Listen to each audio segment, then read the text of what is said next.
그리스도 안에서 사랑하는 성도 여러분, 이동훈 목사의 성경의 세계 시간입니다. 우리는 교회 이야기의 큰 전반부에 종반부를 달리고 있습니다. 큰 후반부에 대해서는 좀 더 실천적이고 실제적인 이야기를 나누게 될 것입니다. 오늘은 큰 전반부의 마지막 과제와 같은 시간을 한번 가져볼까 합니다.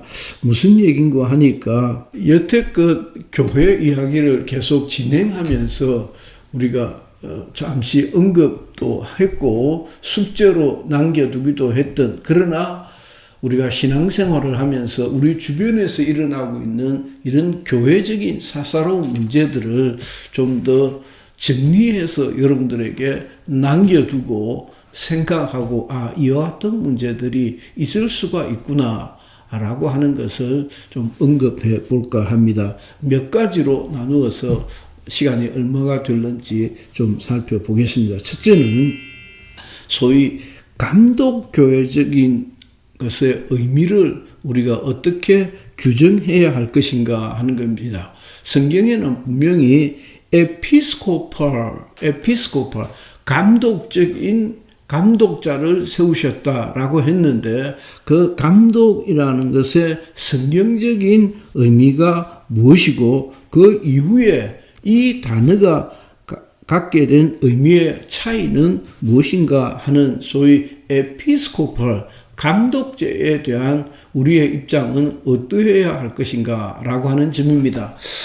성도 여러분, 저는 이 부분에 대해서 제법 시간이 많이 지난 것 같습니다. 한 10년여 더 전에 교회의 직제에 대해서 신문에 일정한 논문을 한번 발표한 적이 있습니다. 그때에 꽤 여러분들이 관심을 가지고 제 글을 읽고 거기에 대한 자신들의 입장이 어떠하다고 얘기하고 지지 의사를 표현했던 적이 있습니다. 제가 그런 관심을 가졌다는 것입니다. 왜냐하면 베레아 운동의 모체라고 할 수 있는 서울성락교회가 감독이라는 제도를 가지고 있었는데, 그 감독이라는 것을 한번 따져보자 라고 하는 것이었습니다. 그래서 여러분들은 오늘 이 자리에서 그 감독은 이러이러하다 라고 말하기보다는 여러분들은 그 감독에 대해서 어떤 입장으로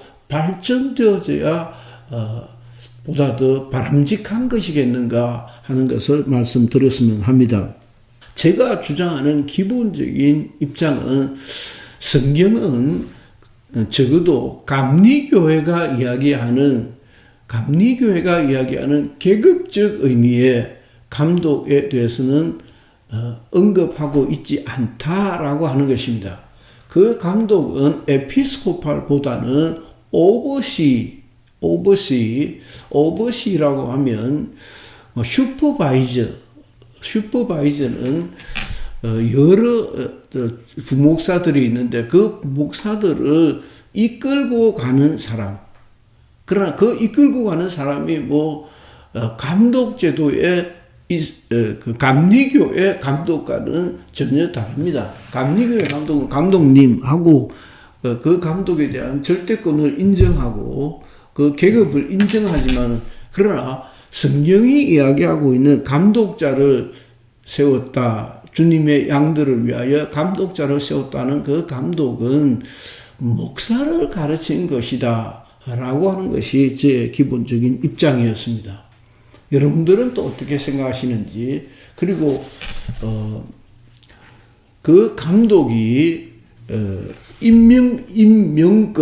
임명권을 다 가지고 있다 손 치더라도 그 감독에게 마치 교황이 있고, 그리고 추기경이 있고, 각 지역마다의 주임 신부들이 있고, 그들이 임명권을 가지고 그 임명권에 대해서는 절대적이고, 그런 것하고는 그런 계급적 의미의 감독을 성경이 지지하고 있는 것 같지는 않다라고 하는 것입니다. 여러 부목사들이 있고 그 부목사들에게 주어진 각각의 소임이 있고 그 소임들을 감독이라고 하는 큰 주의 종이 있어서 그의 그 인도를 따라서 서로 협의하고 의논하는 그런 체제이다라고 보는 것입니다. 그래서 그 에피스코팔은 시니어, 장로라고 하는 엘더, 혹은 나이 많은 사람이라고 하는 장로, 혹은 슈퍼바이저, 이와 같은 역할을 나누어서 생각해 봐야지 절대적 권세와 권위를 가지고 있는 위임적 그런 계급은 아닌 것 같다라고 하는 말씀을 드리고 싶습니다. 두 번째는 교회 안에 상근직, 그러니까 목사와 교사와 전도자라고 했었는데, 목사와 교사와 전도자를 세웠을 때 상근적인 직분이 필요한 이유가 무엇인가? 좀 더 보다 더 평신도주의적으로, 평신도 중에서 당신은 말씀을 전하는 메신저이고, 당신은 보다 더 교회의 재물을 관리하는 재정 집사이고, 당신은 좀 더 고아와 과부를 돌아보는 그런 직책을 하면 좋고 등등으로 아주 수평적 관계로 볼 수 있는 것과 보다 더 뭐랄까요, 무게감 있는 직책을 주어서 그 직책에 상응하게 하는 책임과 의무를 부여하는 것이 마땅한가라고 하는 것입니다. 그러니까 보다 더 수평적인 관계가 정당하냐, 아니면 보다 더 자연스럽기는 하지만은 계급적인, 자연스럽다고 해도 결국은 계급을 인정하게 되면 주권을 행사하게 되고, 주권을 행사하다 보면 결국 전제적이고 독재적인 주님의 교회가 가져야 하는 원래적인 이상적인 모습은 간직하지 못하고 점점 주님의 교회로부터 멀어져 가지 않느냐라고 하는 생각을 해보게 됩니다. 세 번째는 성경은 교인들의 교회 정치 참여를 어떻게 생각하고 있는가 하는 점입니다. 교인들은 어떤 역할을 성경이 지지하고 있는가라고 하는 점입니다. 우리는 이 점에서 사도행전 교회를 예를 들 수 있습니다. 사도행전 교회는 12사도 중에 결혼된 일을 보충할 때도 아주 자연스럽게 교회 회중 전체가 나는 이와 같습니다 라고 하는 분위기였던 것을 알 수가 있습니다.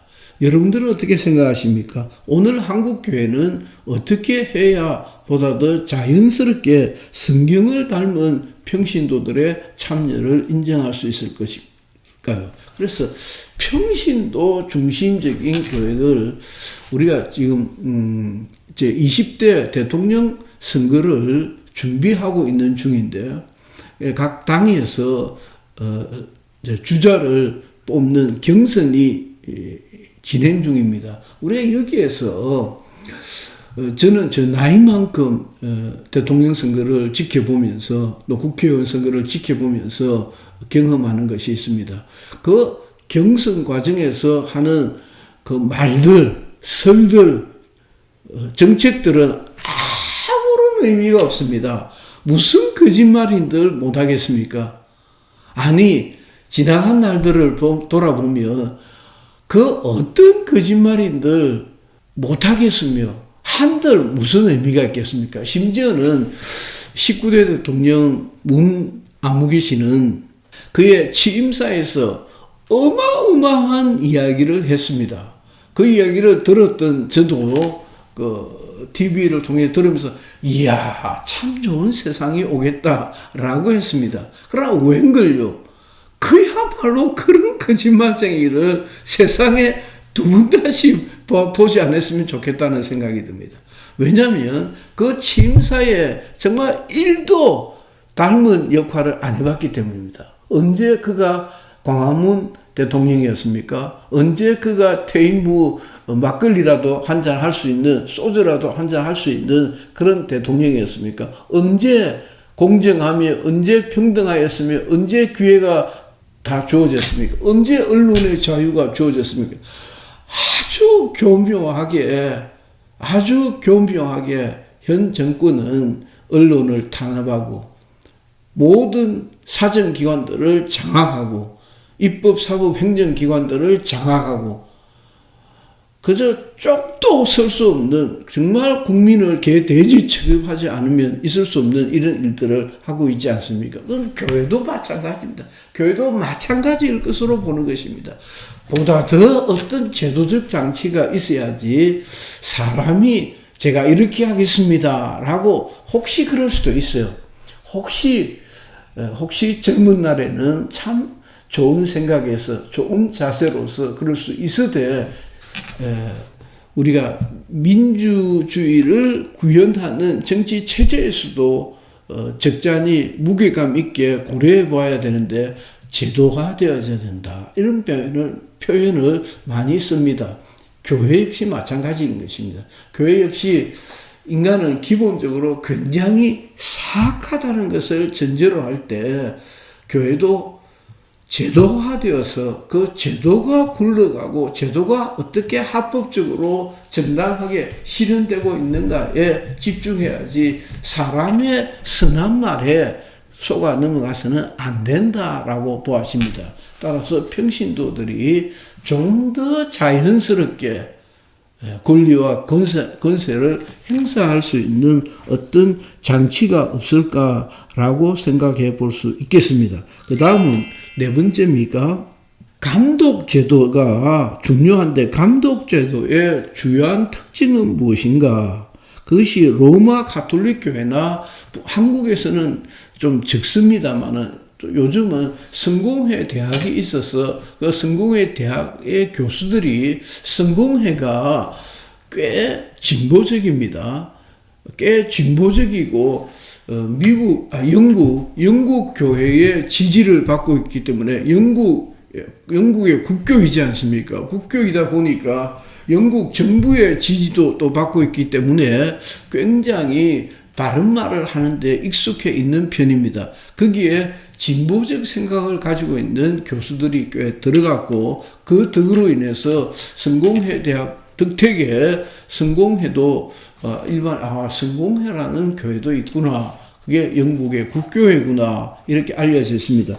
이와 같이 성공회나 감독주의를 표방하는 감리교나 혹은 교황과 같은 또 추기경과 같은 또 주임사제와 같은 이와 같은 계급이 있는 계급적 교회의 상근 직원을 데리고 있는 것들을 우리가 어떻게 보아야 할 것인가라고 하는 점입니다. 그래서 성직 계급과 또 이 계급이 가지고 있는 법적인 구속력은 여러분들은 어떻게 생각하시는지 한번 정리해 보는 기회를 가지는 것도 상당히 의미 있는 것이다. 그렇게 좀 정리가 되어지면 상당한 수준의 평신도 운동이 일어날 수 있지 않겠는가라고 저는 평소에 생각하고 있는 바입니다. 다섯 번째로는 우리가 상회 혹은 대교회라고 하는 지교회, 개교회 그 이상의 그것이 지역적으로 보다도 확장된 지역의 어른 혹은 대표주자 그것이 순번으로 해도 마찬가지입니다. 그래서 요번에는 A교회가 하고 다음에는 B교회가 하고 다음에는 C교회가 대표자 성격을 가지는 것으로 하자라고 논의를 하면 또 어떨까? 그것이 큰 교회가 큰 교회에 돈을 많이 내는 회원교회가 꼭 권세를 행사해야 되는가라고 하는 점이죠. 그런 점에 우리가 포인트를 맞춰볼 수 있겠습니다. 지방교회와 합동교회의 교회는 어디에 연원을 두고 있는가? 이게 과연 성경적이기나 한 것인가? 어떻게 다른가? 한번 여러분들도 생각해 보시고 혹은 중고등학생 혹은 청년 대학생들 그룹에서는 우리가 조금 더 심도 있게 공부를 해볼 수 있다라고 하는 생각도 듭니다. 자, 7번째입니까? 알미니안주의자들은 어떤 교회 정체를 채택하고 있는가? 알미니안은 감리교가 좀 알미니안적입니다. 알미니안주의는 그래 좀 굉장히 인본주의적이라고 생각하는데, 알미니안주의자들은 어떤 교회 정치체들을 채택하고 교회를 관리하고 있는가라는 것도 살펴볼 수 있고, 덩달아 루터 교회도 함께 생각해 볼 수 있습니다. 루터 교회만 해도 제가 생각할 때는 중세 교회로부터 벗어날 때는 루터의 주장에 의해서 그 구원론이 굉장한 포인트를 두고 좀 더 로마 교회로부터 벗어날 때는 굉장히 좀 더 독립적이고 자율적인 교회였으나 역시 그 중세의 무거운 그 짐으로부터 완전히 벗어나지 못했다는 점에서 루터 교회도 상당히 가톨릭적 계급 의식이 많이 남아 있고, 교회 예전에 있어서도 상당히 참 로마 가톨릭 교회 같다라고 하는 느낌을 받습니다. 그리스, 러시아 정교회도 마찬가지입니다. 그래서 보다 더 성경적으로 돌아가자 할 때는 모든 세상의 예전도 다 팽개쳐버리고 오직 성경으로 돌아가자 할 때의 그 성경주의는 굉장히 참신하고 프레시한 신선한 감을 주었던 것으로 그렇게 배웠습니다. 여러분들은 어떻게 생각하시는지 한번 정리해 볼 수 있는 기회가 되었으면 합니다. 7번째는 개교회, 곧 독립교회는 그 각각의 개교회, 곧 독립교회는 수평적 관계로서 유기적인 관계를 띠는 것이다. 그래서 그 유기적 관계를 띠는 것이다 할 때 한 분 그리스도께서 교회의 머리가 되신다는 것을 전제로 하는 것입니다. 한 분 그리스도께서 전체 교회의 머리가 되시고, 그런 개교회들은 뭔가라고 할 때 그 개교회들은 마치 사람의 신체에 모든 기관과 같이 오르가니즘이 있는 것처럼 유기적 관계로서 수평적 대등한 관계를 지닌다라고 하는 것이 기본적인 입장입니다. 그렇다면 교회의 직분과 그 위에 그런 유기체적인 관계는 어떤 관계로 재설정되어져야 하는 것인가 라고 하는 질문을 던져볼 수 있습니다. 그러니까 우리가 우리 손으로 대통령을 뽑고 국민이 나라의 주인입니다. 그러나 우리가 우리 손으로 대통령을 뽑고는 그 대통령이 말도 못하게 우리를 제압하고 조우고 억제합니다. 그와 마찬가지로 우리가 우리 손으로 당회장을 뽑고 목사와 장로를 뽑는 것 같지만은 우리 손으로 뽑혀진 목사와 장로들이 주님과 같은 자세로 섬기지 아니하고 도리어 섬김을 받으려 하고 지배하고 군림하고 하는 것들에 대해서는 어떤 입장을 취해야 할 것인가 라고 물어볼 수가 있겠습니다. 아무튼 그리스도의 머리 되심은 마지막 8번째입니까? 교회의 그리스도인의 교회 생활 혹은 입장, 정치와 실제적으로 어떤 중요한 관계가 있는가라고 우리가 교회와 정치에 대해서 후반부에서 한번 살펴볼까 합니다. 자, 이와 같이 그냥 지나칠 수도 있는 것들에 대해서 제가 모아서 한 시간을 여러분과 함께 생각해 보았으면 하는 욕심으로 소개해 드렸습니다. 좀 진지한 진전들이 있기를 바라고, 혹시라도 좀 더 다른 생각을 가지고 있다든지 좀 더 독특한 해법을 가지고 있으면 저에게 알려주시기를 하면 아주 고맙게 저도 생각을 정리하는 데 큰 도움이 될 수 있겠다라고 하는 생각이 듭니다. 경청해 주셔서 감사합니다. 이동훈 목사의 성경의 세계 중 교회 이야기였습니다.